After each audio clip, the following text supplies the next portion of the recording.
Pozdrav svima! Danas jedan kraći video jer jednostavno moram reagirati na članak koji sam pročitao na portalu Fuman.hr u kojem Vojko Obersnel izjavljuje da je upravo on donio onu spornu zastavu iz vremena Jugoslavije na prosvjedni skup koji se održao prije 10-ak dana. On, kako kaže, riječ je o zastavi SUBNOR-a, organizacije koja je postojala za vrijeme Jugoslavije, zapravo današnji pandan je Savez antifašističkih boraca i antifašista. Međutim, kao što i samo ime govori, riječ je o organizaciji koja ne postoji već više od 30 godina. I sada tvrditi, kako on tvrdi u članku, da je omaškom donio zastavu SUBNOR-a umjesto službene zastave Saveza antifašističkih boraca je, rekao bih, tragikomično. Ako pogledate, a možete vidjeti na ekranu da te zastave, iako ima određenih sličnosti, nisu definitivno iste, kako vam se može dogoditi takva omaška? Zbilja.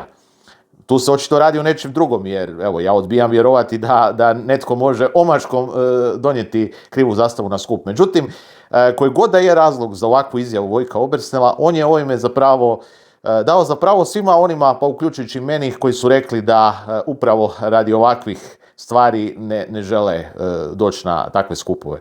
I evo, hvala mu na tome, jer je sad zapravo samo dao potvrdu svima nama koji se tamo nismo pojavili i zapravo nam je potvrdio uvjerenje da zapravo se ne bi ni trebali pojavljivati više na skupovima koje dotični organizira i organizacije povezane s njim.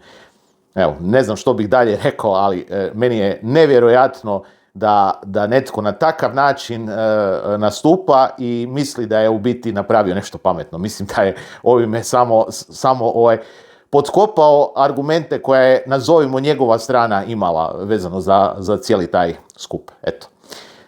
Ako on kao organizator nije svjestan toga da na nekakvom prosvjednom skupu ipak ne bi smjele biti zastave koje na bilo koji način podsjećaju na nekakve bivše režime, bivša vremena, onda zbilja ne znam što bi mi ostali trebali misliti drugo o tome nego ono što zapravo mislimo, da je riječ o jednom stranačkom, ideološko obojenom skupu koji je zbilja bolje da smo mi koji jesmo to učinili zaobišli.